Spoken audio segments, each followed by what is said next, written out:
இன்னைக்கு இந்த ஆடியோ லான்ச்லே ரொம்ப முக்கியமான நிகழ்வு தான் தற்போது அரங்கேற இருக்கு அப்படின்னு சொல்லணும். தடைக்கற்களே மலையானால் அந்த மலையின் மீது ஏறி வெற்றி கொடி நாட்டக்கூடியவர், கொள்கை பற்றாளர், திமுக துணை பொதுச் செயலாளர், மாண்புமிகு நாடாளுமன்ற உறுப்பினர் திரு ராசா ஐயா அவர்களை தலைமையுரையாற்ற பணிவன்புடன் அழைக்கிறோம்.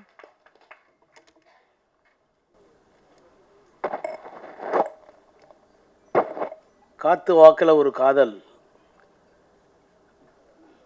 என்ற திரைப்படத்தின் முன்னோட்ட தகட்டை வெளியிடுகின்ற இந்த விழாவில் என்னையும் அழைத்து பெருமை சேர்த்திருக்கின்ற இந்த படத்தினுடைய தயாரிப்பாளர் சகோதரர் எழில் இனியன் அவர்களே, இயக்குனர் மாஸ் ரவி அவர்களே, இந்த திரைப்படத்தில் பங்கேற்றிருக்கின்ற கலைஞர்கள் மஞ்சுளா அவர்களே, ஜிகேபி அவர்களே, சூப்பர் சுப்ராயன் அவர்களே, சுபாஷ் மணியன் அவர்களே, ராஜ்குமார் அவர்களே, இவர்களோடு இணைந்து பணியாற்றியிருக்கின்ற ஏனைய கலைஞர்களே, வருகை தந்திருக்கின்ற திரைப்படத்துறையிலிருந்து வருகை தந்திருக்கின்ற பல்வேறு வல்லுநர்களே, பெரியோர்களே, தாய்மார்களே, பத்திரிகையாளர்களே, ஊடகவியல் நண்பர்களே, உங்கள் அனைவருக்கும் வணக்கம். நான் சார்ந்திருக்கிற திராவிட முன்னேற்றக் கழகம் கலையோடு, இலக்கியத்தோடு, சினிமாவோடு நெருங்கிய தொடர்பில் இருந்தாலும் கூட நான் அரசியலுக்கு வந்த 90களில் பரபரப்பின் காரணமாக அதிகமான நேரத்தை சினிமாவுக்கு என்னால் ஒதுக்க இயலாமல் போய்விட்டது. எப்போதாவது தலைவர் கலைஞர் அவர்களோடு புதிய படங்கள் வெளியிடுவதற்காக சிறப்பு வெளியீடுகள் இருந்தால் அவரோடு பார்க்கிற அனுபவம் உண்டு. நாங்கள் பார்த்த திரையுலகமும் இன்றைக்கு இருக்கிற திரையுலகமும், நாங்கள் அனுபவித்த இசையும் இன்றைக்கு இருக்கிற பிள்ளைகள் அனுபவிக்கிற இசையும் இருவேறு உலகத்தில் இருக்கின்றனமோ என்கின்ற அளவிற்கு இன்றைக்கு திரையுலகம் வளர்ந்திருக்கிறதா, முதிர்ச்சி அடைந்திருக்கிறதா, அல்லது செல்வதைப் போல சீரழிந்திருக்கிறதா என்பதையெல்லாம் நான் மிகப்பெரிய ஆய்வுக்கு எடுத்துக்கொள்ளாதவன். ஆனால் காதலும் வீரமும் தமிழர்களுடைய வாழ்க்கையில் இரண்டர பின்னி இருந்தது என்பதை திராவிட இலக்கியங்கள் சங்க பாடலிலிருந்து பல்வேறு விதமான குறிப்புகளை எல்லாம் பேரறிஞர் அண்ணா அவர்களும் தலைவர் கலைஞர் அவர்களும் எழுத்தில் எடுத்து காட்டியிருப்பதை நாங்கள் எல்லாம் படித்து வளர்ந்தவர்கள். இன்றைக்கு இருக்கின்ற முதலமைச்சர் திராவிட மாடல் ஆட்சியினுடைய நாயகர் மாண்புமிகு முத்துவேல் கருணாநிதி ஸ்டாலின் அவர்கள் அவருடைய தந்தை கலைஞர் அவர்களுடைய எழுத்தில் விளைந்த ஒரே ரத்தம் என்ற திரைப்படத்தில் நடித்திருப்பார். அந்த படத்தில் சாதி ஒழிப்பு குறித்த மைய கருத்து அடிநாதமாக இருந்திருக்கும். எப்போதுமே ஒரு கருத்தை செயற்கையாகவோ இயற்கையாகவோ நம் மீது வரித்து கொள்ளுகிற போது அதனால் ஏற்படக்கூடிய விளைவுகள் அதிகம். நானே கூட 8ஆம் வகுப்பு படிக்கிற வரை திராவிட இயக்கம் என்றால் என்ன, பெரியாரார் யார், கலைஞர் யார், அண்ணா யார் என்று அறியாதவன்.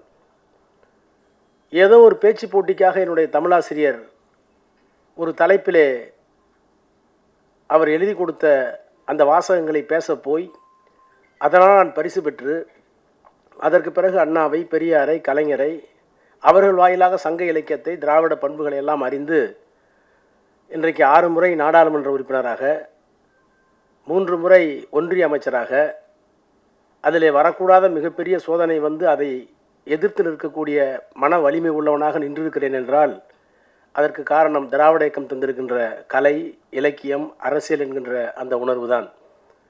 அந்த அடிப்படையில் இன்றைக்கு இருக்கிற முதலமைச்சர் நடித்த அந்த ஒரே ரத்தம் திரைப்படம் கூட மிகப்பெரிய தாக்கத்தை என்னுள்ளே ஏற்படுத்தியது. ஆனால் இந்த படத்தினுடைய கதை என்னவென்று நான் கேட்டேன். இந்த முன் வெளியீட்டு தகடை பார்க்கக்கூடிய வாய்ப்பை பெற்றேன். நான் முன்பே குறிப்பிட்டதைப் போல கலை, இலக்கியம், காதல், வீரம் எல்லாம் தமிழர்களுக்கென்று இருக்கின்ற தனி செம்மாந்த விழுமியங்கள். எங்குற்றான் உந்தன் மகன் என ஒரு குரல் கேட்ட தாய்க்கிழவி, பொங்குற்ற துயர் அடக்கி புலி போன இடம் நான் அறியேன், போர்க்களந்தான் போயிருக்கும், புலி இருந்த குகை இதுதான் என்று தன் வயிற்றை சுட்டி காட்டிய தமிழ் என்று கலைஞர் எழுதினாரே, அந்த கலைஞர் தான் ஏறு தழுவுதல் ஆடவருக்கு அழகு, அவர் வாயில் வெற்றிலை சேறு தடவுதல் மகளிருக்கு அழகு என்று காதலையும் சொல்லியிருப்பார்.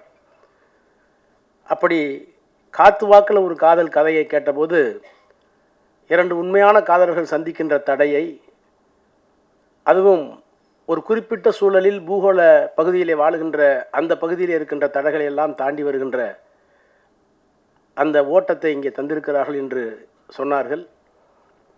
சினிமாவாக இருந்தாலும், கலையாக இருந்தாலும், இலக்கியமாக இருந்தாலும், சமூகத்தில் இருக்கிற புழுக்கத்தை, சமூகத்தில் இருக்கிற கொதிப்பை வெளியே கொண்டு வந்து அவற்றை தீர்க்கக்கூடிய ஒரு தீர்க்கமான ஆயுதமாக இருக்க வேண்டும் என்று விரும்புகிற இயக்கம் திராவிட இயக்கம்.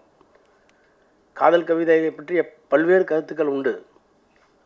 தி longest love poem of the loftiest endeavour can be condensed in those few words that I love you and I will love you for ever என்று எலியட் சொல்லுவார். உலகத்தில் இருக்கிற எத்தனையோ காதல்களை எல்லாம் சுருக்கி வைத்து பார்த்தால் ரெண்டு விஷயம்தான். உன்னை நான் காதலிக்கிறேன் அல்லது நான் காதலித்து கொண்டே இருப்பேன். இதுக்கு தான் இவ்வளோ பெரிய இலக்கியங்கள் என்று ஒரு சிம்பிளிஃபைடு சொல்லுவார். அது ஒரு பார்வை. ஆனால் காதல் இல்லாமல் இருக்க முடியாது என்று சொல்வதற்கும் இருக்கிறது. கலீல் கிப்ரானை நான் படித்திருக்கிறேன். லெபனான் பள்ளத்தாக்குகளில் சைப்ரஸ் மரங்களின் ஊடே என் காதலியின் கல்லறையை கடந்து செல்லும் என் பால்யகால சிநேகிதர்களே, உங்கள் காலடி சத்தம் மெதுவாக இருக்கட்டும், அதை கேட்டு என் காதலி கண்விழித்து போல போகிறாள் என்று கதறிய அந்த காதலனை கலீல் கிப்ரானில் நான் படித்திருக்கிறேன். ஆக வீரம், காதல் இவையெல்லாம் தமிழர்களுடைய பண்புகள், மாண்புகள். அந்த மாண்புகளில் இருக்கிற ஒன்றை இன்றைக்கு இருக்கின்ற சாதியம், இன்றைக்கு இருக்கிற அரசியல், இன்றைக்கு இருக்கிற பொருளாதார வேறுபாடு, இன்றைக்கு இருக்கிற மதவெறி, இவைகளையெல்லாம் எதிர்த்து ஒரு காதல் வெற்றி பெற வேண்டும் என்று சொன்னால் அதற்கு இளமை மட்டும் காரணமல்ல, அதையும் தாண்டி நல்ல மனப்பக்குவமும் இந்த சமூகத்தை புரிந்து கொள்கிற ஆற்றலும் வேண்டும் என்கின்ற அந்த உணர்வோடு இந்த படம் எடுக்கப்பட்டிருக்கும் என்று நான் நம்புகிறேன். எனவே அப்படிப்பட்ட ஒரு படம் வெற்றி பெற வேண்டும் என்று நான் விளைகிறேன். அதற்காக உழைத்த அத்தனை பெருமக்களையும் பாராட்டி என்னுடைய வாழ்த்துக்களை தெரிவித்து இந்த திரைப்படம் வெற்றி பெற வேண்டும் என்று வாழ்த்தி விடைபெறுகிறேன். நன்றி, வணக்கம். தற்போது காத்து வாக்குல ஒரு காதல் படத்துடைய இசைத்தட்டை மாண்புமிகு நாடாளுமன்ற உறுப்பினர் அவர்கள் வெளியிட மேடையில் இருக்கும் சிறப்பு விருந்தினர்களுடன் படக்குழுவினர் இணைந்து பெற்றுக்கொள்வார்கள்.